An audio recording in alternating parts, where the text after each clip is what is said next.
And now, a tale well calculated to keep you in suspense. It is a wise father that knows his own child. Listen now to The Juvenile Rebellion, starring Jimsey Somers and Court Benson, and written especially for Suspense by Robert Cenedella.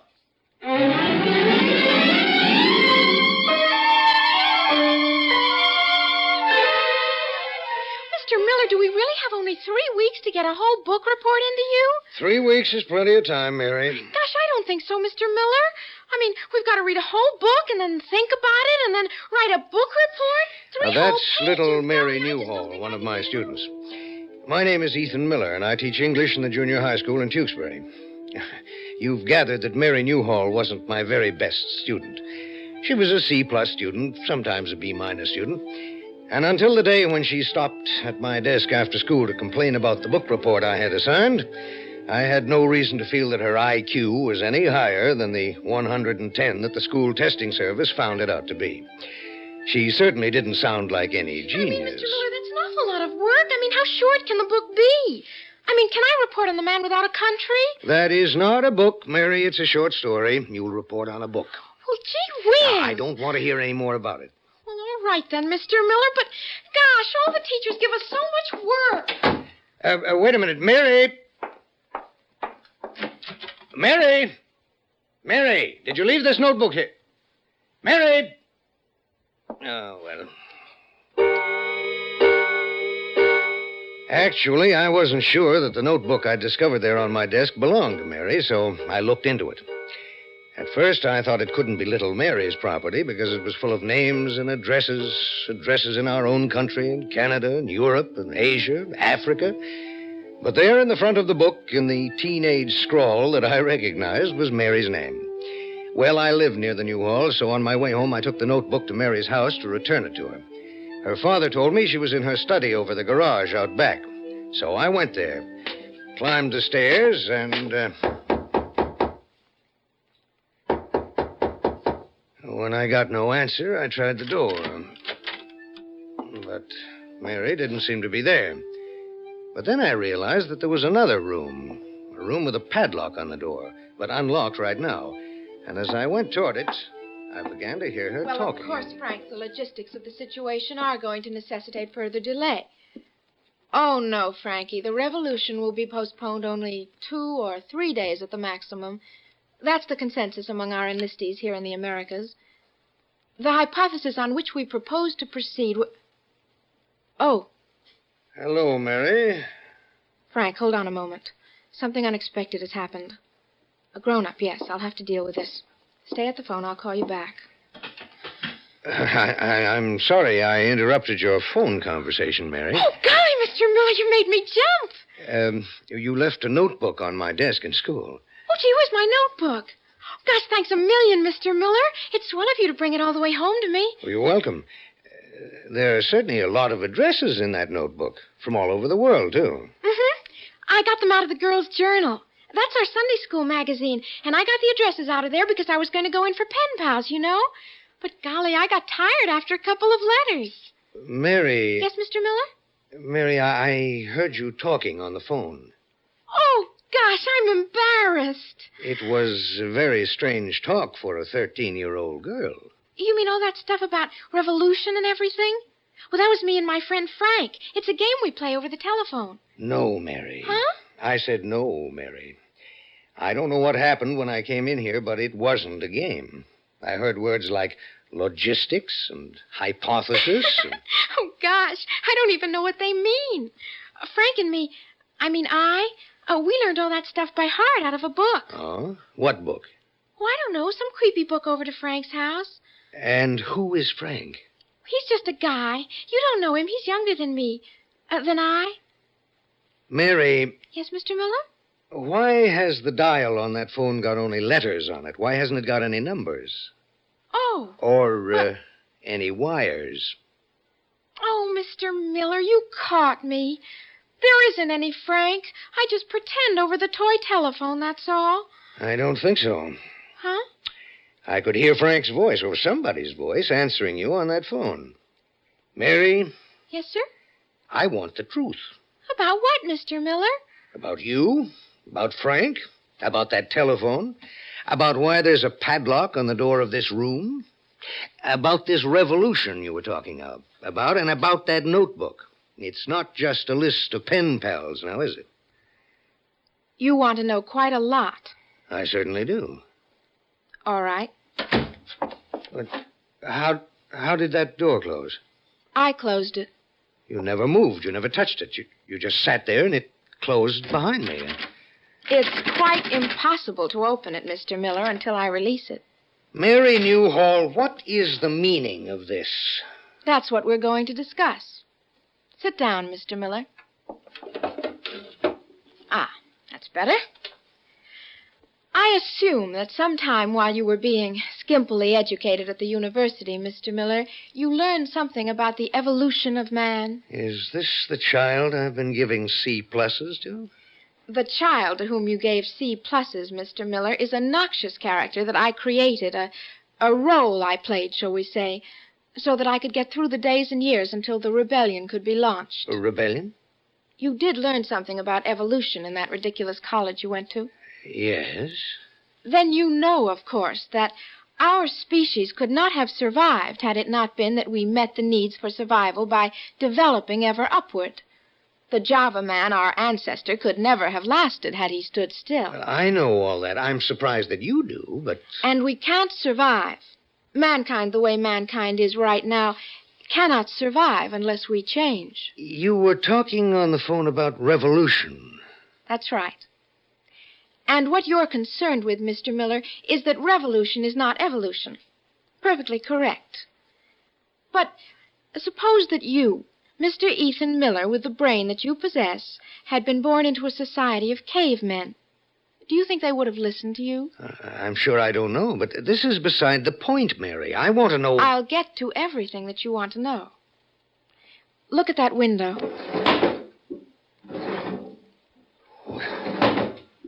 How did you make that happen? Want to hear some music? We haven't got a phonograph here, have we? No. And yet, listen. Good heavens.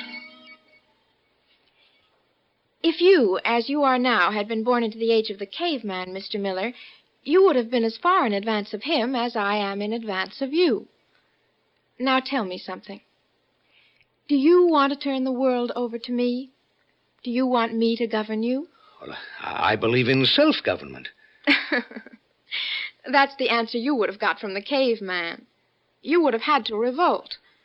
So my friends and I are going to have to revolt. Your friends? Mutants.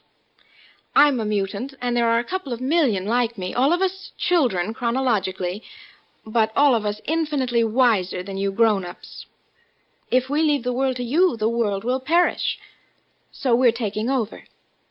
We'll launch our revolution quite soon now. Mary Newhall, open this door. I want to get out of here. No, Mr. Miller. Unfortunately, you're never going to get out of this room.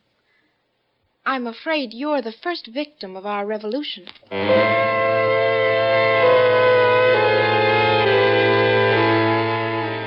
I'll have to admit I panicked. I beat on the door, tried the handle, but I might just as well have been locked in a bank vault. Finally, in great despair, I sank into the chair again. That's better. Well, what are you going to do with me? We'll find out in a minute. A friend of mine is due here for a conference. We'll discuss your fate when she comes. All right, never mind me. What are you going to do to the world? You say you're going to take it over. What are you going to do with it? You're worried about that. Of course I am. Well, you may be assured that we will not do with the world what you grown-ups have done with it. We shall not dress young men in soldier suits and give them guns with which to kill each other. We shall not dig shelters in which people may crouch and cower while bombs drop on their cities. We shall not allow some to starve while others grow fat. And just how will you answer the threat of communism? When we take over, there will be no such threat. All the systems that you grown-ups have invented are childish to us. Here's my friend. Why was the door shut, Mary? You knew I was coming, so what? Oh. Get out of the doorway, Helen. I'm getting out of here.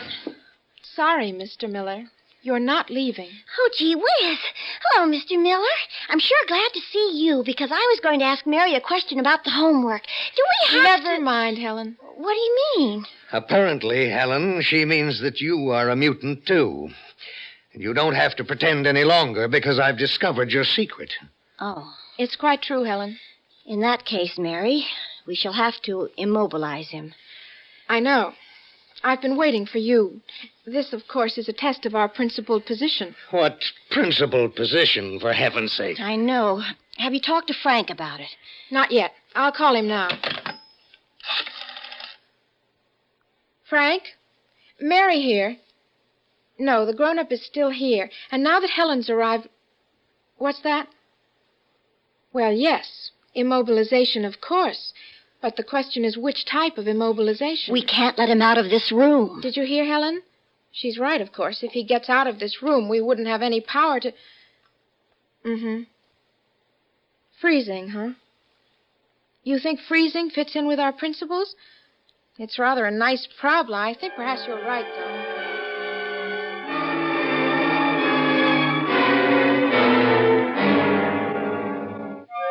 I listened to everything that was said with great intentness. I knew by now that despite the fact that these were children, they were far more brilliant than I could ever be, and far more powerful. It chilled my blood to hear that they contemplated freezing me, whatever dreadful thing that might mean. But I didn't let myself give way to any further panic. I had noted carefully that to call Frank, Mary had simply dialed F. And I found one small hope in what I heard. It came when Mary said that if I got out of the room, they would have no power over me. That meant that whatever diabolical scientific processes were open to them, its wizardry would not work out in the open air, out of this room. I determined to get out as soon as possible. Well, all right, Frank. Let me consult Helen. Freezing, Helen? Frank feels that's nonviolent. He may be making a distinction without a difference, but I suppose he's right. Pragmatically, he's certainly right. Frank, Helen agrees. We'll telephone you when we've accomplished the freezing. You children seem to have some ethical problem. We do indeed. We have to take care of you, immobilize you. But we have to do it in a non-violent way. You see, the whole point of our revolution is that we are sickened by the violence you grown-ups have unleashed into the world. So you'll freeze me, whatever that means. I don't suppose I'll be able to talk or move at all, but just because there'll be no ropes or chains around me, you'll tell yourselves that you're not being violent. Well, perhaps that's what you think. But nonetheless, I'll be your victim, and I certainly call that violent. You have a certain point, but we're in no position to be able to consider it. For goodness sake, let's get on with the freezing. No, wait. Well? Well, look, this has all been a tremendous surprise to me. It's hard for me to take in. You can understand that. But if you can convince me that you really have learned so much more than grown-ups have, I know you're not the children I thought you were, but show me how wise and powerful you are. Maybe I could be reconciled to what's going to happen to me. What do you want us to do? Well, before you came, Mary seemed to pluck music right out of the atmosphere. Can you do that? Don't listen to him, Helen. Why not? What harm is there in it? Yes, Mr. Miller, I can. Listen.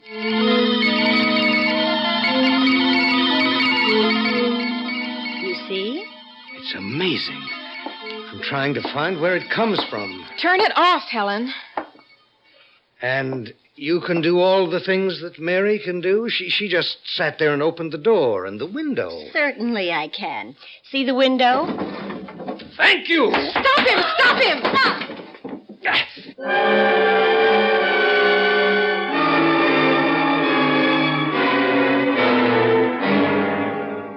It was a 2-story drop, and I'm not as young as I used to be.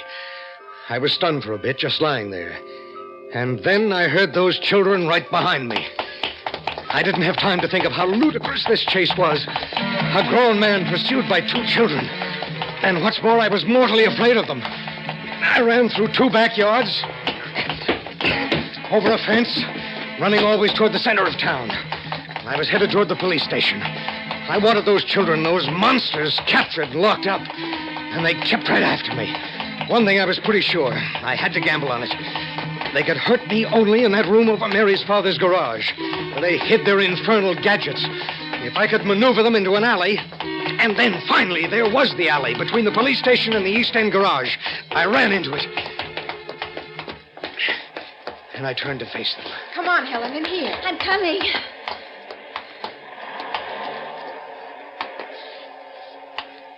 Well, Mr. Miller? Come and get me. Take him on the right, Mary. I'll take him on the left. Just a moment, Helen. What can you be thinking of? Put that stick down. Well, look... This evident impulse toward violence, Helen, is a shocking retrogression. I'm sorry. I've compromised our principles, I know, but the alternative is unthinkable. We can't jeopardize the revolution. We can't let the grown-ups continue their folly. He can't move out of this alley without coming toward us. If he does, I'll show you how to defeat him. Well, I'm coming. Chief! Chief Holmes! Oh, you little devil! You know! Stop that! Stop! All right, Chief. All right. I'll let them go, but you grab hold of them. Arrest them. Oh, thank you, Chief. Thank you. Golly, I don't know what came over Mr. Miller. He went all funny and chased us in the alley, and then he... Chief Hobbs, I'm awfully glad we were near the police station. He had us scared to death, honest. Chief, don't listen to these children. I'll listen to anybody who gives me a sensible story. Now, what's going on here? Gosh, I don't know, Chief. Mr. Miller started chasing us and yelling things we didn't understand. Well, now, I can't believe that of Mr. Miller. Well, gee whiz, we couldn't either. We didn't even run at first, did we, Mary? No, but then when he started to grab us... Ethan Miller, did you lay a hand on these children? Yes, but... There's a state law against that, you know. Chief, will you listen to me? Oh, he scares me the way he shouts. All right, now. All right, now. Calm down, everybody. I'll listen to you, Ethan. Chief, these children are planning to overthrow the government. Now, what kind of talk is Now, that? wait a minute. Let me start over again. Look in her pocket there. See that notebook? Give him the notebook, Mary. Yes, I'll take that notebook. What about it? Oh, it's my pen pal's notebook. That's right. Mary has a lot of pen pals. Gosh, she writes more letters and things. Look at the names and addresses in that notebook, Chief. Yes, I know she says they're pen pals. Let me tell you, if you check with the post office, you'll find she's never written to any of those addresses. What are they here for, then? Because I write to them. That's right. They're her pen pals. She doesn't write to them. She telephones them. Now, wait a minute. Here's one in Tibet. You wanted me to believe she telephones him? Oh, look, Chief. These children, believe it or not, are engaged in a conspiracy. Gosh, Mr. Miller's flipped his lid. Looks that way to me, too, Ethan. Chief, I've been a schoolteacher in this town for 7 years. Did I ever seem crazy to you before? Nope. All right. Now let's suppose I am accused of something. What am I accused of? Hitting the kids. Molesting them. All right. Now, I claim there's something very, very wrong with these kids. Maybe my claims sound pretty strange to you, but, well, look, if the kids are innocent, they certainly would be willing to sit and wait for a while in the station house if you asked them to. Now, wouldn't they? Well, I should hope they'd respect me badge. All right. Take them to the station house and have them wait. And let me go. Give me half an hour. I guess my record in this town has earned me that much consideration, hasn't it? What do you want a half hour for? To gather evidence. All right, Ethan. You kids willing to come along to the station house with me? Gee, I don't mind. How about you, young lady? Me? Gosh, I don't mind waiting. If Mr. Miller wants half an hour, gee whiz, it's all the same to me. But, Mr. Miller, I feel sorry for you. You're not going to find any evidence.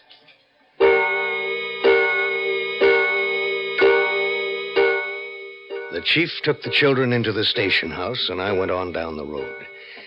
I could see now what I was up against, and I knew that my only chance was to find something, I didn't know what, in that room where Mary and Helen had me cornered. I went there, and I started searching.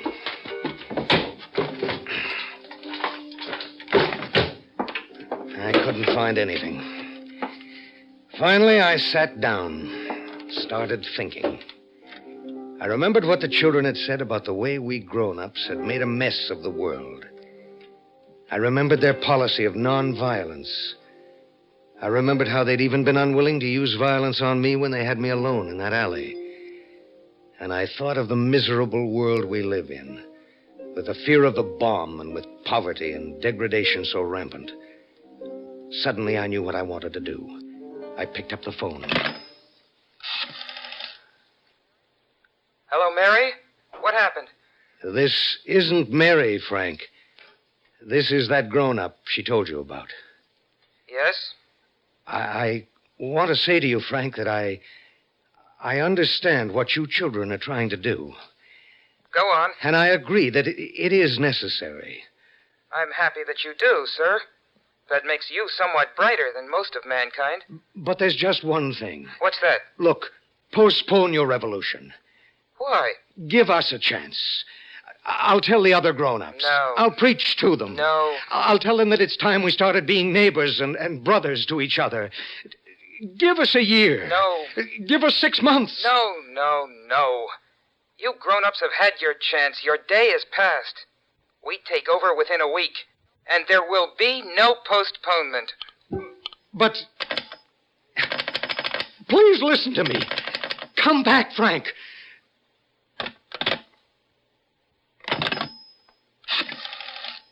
Hello? Hello? Please answer. It was a toy phone again, and there was no other evidence. I went slowly down to the police station. I told my story, and Chief Hobbs laughed at me. The school board met that night and dismissed me. And today I'm out of a job. But that doesn't matter. Listen to me. Listen to me, everybody. We only have a week. We only have 1 week to learn how to make this a decent world. Suspense. You've been listening to The Juvenile Rebellion, starring Jimsey Somers and Court Benson, and written especially for Suspense by Robert Cenedella. Starting the week at Arthur Godfrey time, guest host Sam Levinson enlivens this popular CBS radio network show with his unique brand of comedy. He'll be ably supported by lovely Connie Mitchell and those Puerto Rican jazz stylists, the Four Amigos. On Tuesday, the old master himself will be back from vacation, raring to go, and ready to welcome one and all to Arthur Godfrey time each weekday morning right here.